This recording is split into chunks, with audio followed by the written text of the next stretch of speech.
তো hey everyone, welcome back to my channel Tanuj vlog. তো friends, আজকে আবার নতুন একটা ভিডিও নিয়ে আসলাম তোমাদের জন্য।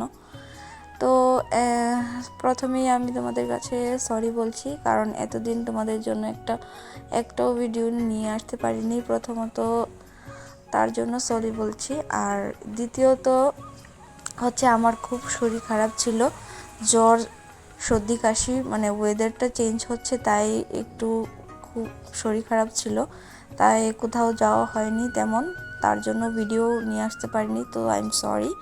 তো এখন আমরা রেডি হয়ে গেছি। তো আজকে যাব আমরা মেলাঘর পাগলি মাসির উৎসব শুরু হয়েছে। তো সেখানে আমরা যাব, আবার মেলাও আছে, তো সেই উপলক্ষে আমরা যাচ্ছি, আমি আর আমার হাজব্যান্ড, মানে তোমাদের দাদাভাই। তো চলো আমরা এখন বেরিয়ে পড়েছি, দেখতে পাচ্ছ। আর আমরা বেরিয়েছিলাম ঠিক বিকেল বেলায়।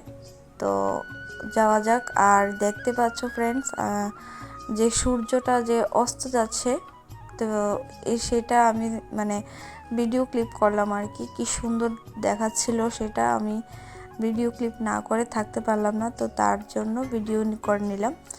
তো এখন দেখতে পাচ্ছ ও তো স্কুটি চালাচ্ছে, তো আমি ভিডিও করছি সেটাই। আর প্রাকৃতিক সৌন্দর্যটা তো বিকেলবেলার খুব সুন্দর। তো দেখতে দেখতে আমরা প্রায় মেলাঘর এসে পড়েছি। আর এই দেখো, রাস্তা থেকে তারা যে ডেকোরেশনটা করেছে খুব সুন্দর করেছে। তো এই হলো পাগলি মাসির মন্দিরে যাওয়ার রাস্তা, খুব সুন্দর করেছে, লাইটিংগুলো দেখাচ্ছে তোমাদেরকে। তো দেখো রাস্তা থেকে মেলা বসে গেছে। আর এখানে দেখো কীর্তনও হচ্ছে, পাগলি মাসির উৎসব, বার্ষিক উৎসব আর কি এটা। তো এখানে কীর্তন হচ্ছে, আর এখানে ডেকোরেশনটা খুব সুন্দর হয়েছে। তো এখানে তোমাদের দাদাভাই ধূপকাঠি, মোমবাতি আর প্রসাদ যে আমরা দেব সেটা কিনে নিল। আর এই দেখো মন্দির ভিতরে এসে পড়েছে। তো যারা যারা মেলাঘর আছো আর আমার ভিডিও দেখছো, প্লিজ একটু কমেন্টে বলো কে কে দেখছো। তো আর যারা যারা এখনও মেলাতে আসোনি, তোমরা এসে ঘুরে যেতে পারো, খুব সুন্দর এই মেলাটা, বাৎসরিক উৎসব খুব সুন্দর হয়। আর এই দেখো মন্দিরটা, যেন উনি একদম অবিকল সেইরূপভাবেই বসে আছে, সেইভাবেই মূর্তিটা বানিয়েছে, ওরা খুব সুন্দর করে বানিয়েছে। তো আমরা এখন পুজোটা দিয়ে দেবো আর কি, তো সেটাই দেখাচ্ছি তোমাদেরকে, দেখো। আর আমরা গিয়েছিলাম উৎসব শেষ হওয়ার আগের দিন, তো সেরকমভাবে ভিড় ছিল না, আমরা তো গিয়েছিলাম সন্ধ্যার টাইম। তো ভালোভাবেই ঘুরতে পেরেছি, পুজোটাও দিতে পেরেছি, সেটাই আসল কথা।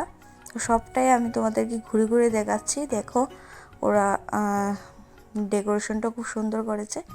আর এখানে একটা গণেশ ঠাকুরের মূর্তি বসিয়েছে, যেটা খুব সুন্দর লাগলো, সেটা আমি তোমাদেরকে দেখালাম। তো এই দেখো ফ্রেন্ডস, কীর্তন যে হচ্ছে সেই জায়গাটা খুব সুন্দর ডেকোরেশন করেছে, যে ফ্লাওয়ারগুলো দিয়ে যে ডেকোরেশনটা করেছে, আমার কাছে তো খুব ভালো লেগেছে। তোমাদের কাছে কেমন লেগেছে প্লিজ কমেন্টে বলো। তো এখন আমরা মেলাতে প্রবেশ করলাম, মানে মেলাতে গেলাম, মেলাতে গিয়ে আর কি, সব মেলা তো একই রকম হয়, এখানে অনেকগুলো স্টল বসেছিল। তো এখানে যেটা আমি স্পেশালিটি দেখলাম, খাওয়ার স্টল তো ছিল, তার পাশাপাশি যে স্টেশনারি জিনিস হয় না মেয়েদের, সেই স্টলগুলো বেশি ছিল। তো এই দেখো এখানে খাবারের স্টল অনেকগুলো ছিল, এখানে মোমো কিনে নিচ্ছে, তো আমার মোমো ফেভারিট, তো তোমাদের দাদাভাই এখানে মোমো কিনে নিচ্ছে। তো আমরা এখন মোমো টোমো খেয়ে আবার একটু ঘুরলাম, ঘুরে টুরে কিছু কেনাকাটি করলাম, কিছু বাড়ির জন্য বুট বাদাম টাদাম কিছু কিনে নিলাম। তো সেটাই দেখাবো তোমাদেরকে। এখানে দুটা মন্দিরও আছে, পাগলি মাসির মন্দির পাশাপাশি শিব মন্দিরও আছে, মা কালীর মন্দিরও আছে। এখানে দেখতে পাচ্ছ তোমাদের দাদাভাই বুট বাদাম আর নিমকি কিনে নিচ্ছে। তো এখন আমরা বেরিয়ে পড়লাম মেলা থেকে, আর বেশিক্ষণ দেরি করলাম না। তো আমরা এখন বেরিয়ে পড়ছি, তো এখন আমরা বাড়িতে চলে যাচ্ছি। তো আজকের এই ভিডিওটা যদি ভালো লাগে প্লিজ লাইক কমেন্ট শেয়ার করো, আর তো নেক্সট ভিডিওতে দেখা হবে, টাটা।